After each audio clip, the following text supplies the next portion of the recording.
చివరికి జోకర్లు అయ్యేదెవరో కానీ పేకాట ఆడేస్తోంది యానం రాజకీయం. ఆర్టిన్ రాజా, కలవర్ కింగ్ లా పోటీ పడుతున్నారు తాజా మాజీలు. రాజకీయాలకు దూరంగా ఉంటారన్న మల్లాడి మళ్లీ యానంలో కత్తిరేస్తుంటే ఎమ్మెల్యే అశోక్ కూడా అదే రేంజ్ లో డిస్కార్డ్ చేస్తున్నారు. దీంతో యానం పాలిటిక్స్ లో రోజుకో ట్విస్ట్ చోటు చేసుకుంటుంది. మల్లాడి రీఎంట్రీకి కారణం ఏంటి? తెర వెనుక అసలేం జరుగుతోంది?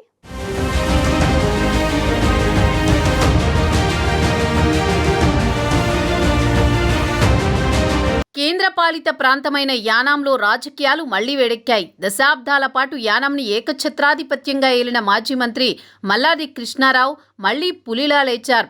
ఎమ్మెల్యేపై ఫైర్ అయ్యారు. నిన్ను ఓడించకపోతే గుండు కొట్టించుకుంటానని సవాల్ విసిరారు. తానెంతో అభివృద్ధి చేసిన యానాం కళ్ల ముందే కూనారిల్లడం చూసి తట్టుకోలేకపోయారు మల్లాడి. ఇప్పటికే మద్యం చీప్గా దొరుకుతుందనే పేరుకి తోడు విచ్చలవిడిగా పేకాట కూడా ఆడుకోవచ్చనే పేరు తోడవడంతో సహించలేకపోయారాయన. అందుకే యానాంని కాపాడుకుందామంటూ రోడ్డెక్కారు. అధికారికంగా నడుస్తున్న సూర్య రిక్రియేషన్ క్లబ్ ఎదురుగా ధర్నాకి దిగారు. రాజకీయాలకు స్వస్తి చెప్పిన మల్లాడి మళ్లీ ఫైర్ బ్రాండ్లా మారారు. యానాం ఎమ్మెల్యే అశోక్ పై తూటా లాంటి మాటలతో అటాక్ చేశారు.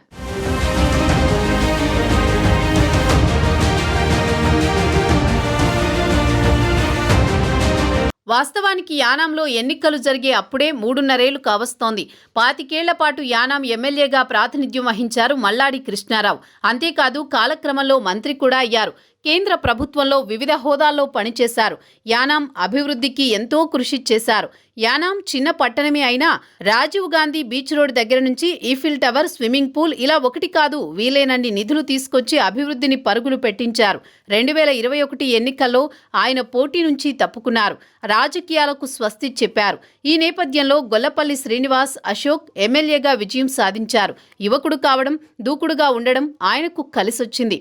అదే ఇప్పుడు అభ్యంతరకరంగా మారిందని అంటున్నారు. ఎవరైనా ఏమైనా అంటే డబుల్ డోస్ ఇవ్వడం, డోంట్ కేర్ అన్నట్లు మాట్లాడడం ఆయన నైజంగా మారిపోయిందని అంటున్నారు. ఈ క్రమంలో యానాంలో పేకాట క్లబ్బుల అంశం తెరపైకి వచ్చింది.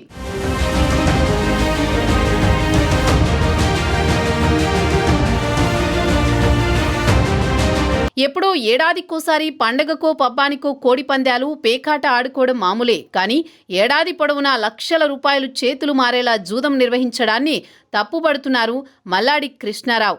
యానాం నియోజకవర్గానికి ఉన్న పేరు, ప్రత్యేకతను మచ్చ వస్తోందనేది మల్లాడి ఆవేదన. యానాం తన ఐడెంటిటీ కోల్పోతుందని మల్లాడి ఆగ్రహం వ్యక్తం చేస్తున్నారు. సూర్య రిక్రియేషన్ క్లబ్లో నిత్యం లక్షల రూపాయలతో పేకాట జరుగుతోందని అంటున్నారు. ఒకప్పుడు హైదరాబాద్లో ఇలాంటి అడ్డాలు నడిచేవి. అప్పుడు పర్మిషన్లు కూడా ఇచ్చారు. కానీ కాపురాలు గుల్లైపోవడం, కోటీశ్వరులు బిచ్చగాళ్లుగా మారడంతో వాటిని నిషేధించారు. ఏపీలో అయితే ఇలాంటి జూదాలకు అనుమతి లేదు. కానీ యానాం కేంద్రపాలిత ప్రాంతం కావడం, ఇక్కడ అధికారులు, పోలీస్ సిబ్బంది పరిమితంగా ఉండడంతో ఆడింది ఆట, పాడింది పాటగా మారింది అంటున్నారు.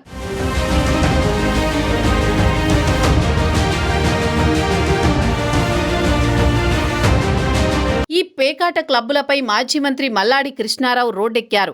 ప్రజలకు అన్యాయం జరుగుతుంటే చూస్తూ ఊరుకునేది లేదని హెచ్చరించారు. 3.5 ఏళ్లుగా దండుకోవడం తప్ప ఎమ్మెల్యే మరేం చేయడం లేదని, పేకాట క్లబ్బుతో ఎమ్మెల్యేకి కోట్లాది రూపాయల ఆదాయం అందుతోందని తీవ్ర విమర్శలు చేశారు. ఒకప్పుడు కేంద్రం నుంచి యానాంకి నిధులొస్తే ప్రతి పైసా ఖర్చు చేశామంటున్నారు మల్లాడి. కానీ ఇప్పుడు 60-40 కమిషన్ మీద వ్యవహారాలు నడుస్తున్నాయన్నారు. ఇందులో 60% ఎమ్మెల్యే గొల్లపల్లి శ్రీనివాస్కి వెళుతుంటే మిగిలిన 40% అధికారులు అడ్డంగా తినేస్తున్నారని తీవ్ర ఆరోపణలు చేశారు మల్లాడి. ఇలా యానాం నియోజకవర్గాన్ని కమిషన్ల అడ్డాగా మార్చి అడ్డగోలుగా సంపాదించి వచ్చే ఎన్నికల్లో ఓటుకి 10,000 ఇచ్చేందుకు అశోక్ రెడీ అవుతున్నాడనేది మల్లాడి ఆరోపణ.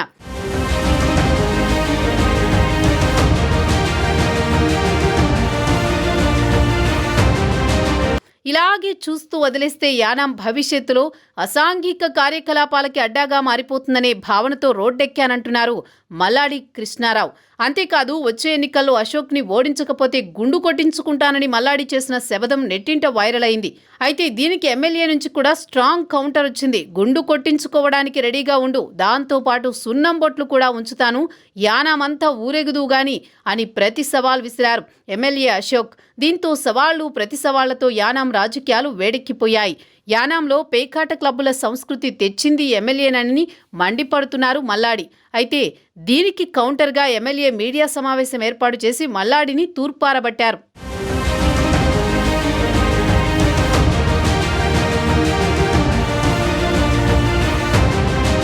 గత 65 ఏళ్లుగా యానాంలో అసలు అభివృద్ధే జరగలేదంటున్నారు ఎమ్మెల్యే. యువకుడినైన తన హయాంలో అభివృద్ధి జరగాలని అందరూ ఆకాంక్షిస్తుంటే మల్లాడి అడుగడుగున అడ్డుపడుతున్నారని ఎమ్మెల్యే అశోక్ విమర్శించారు. ఇకపోతే ముఖ్యమంత్రి రంగస్వామి తన మనిషిని అంటూ ఏదైనా పని జరగాలంటే తన వల్లే అవుతుందని మల్లాడి ఫీల్ అవుతున్నారని, తానొక దైవాంశ సంభూతుడని ఊహించుకుంటున్నారని విమర్శించారు ఎమ్మెల్యే. రీజెన్సీ పరిశ్రమ మూతపడేందుకు కారణమెవరో అందరికీ తెలుసునని అశోక్ ఆరోపించారు. నేనేంటో నీ తండ్రికి చూపించాను, నీ తాతకు చూపించాను, నీ మామయ్యకు చూపించాను, ఇప్పుడు నీకు చూపిస్తానని మల్లాడి ఎన్నికల సమయంలో ఛాలెంజ్ చేశారు. కానీ నేను గెలిచాను, ఇప్పుడు నేనేమిటో చూపిస్తాను, చూస్తూ ఉండండి అని రీకౌంటర్ ఇచ్చారు ఎమ్మెల్యే అశోక్.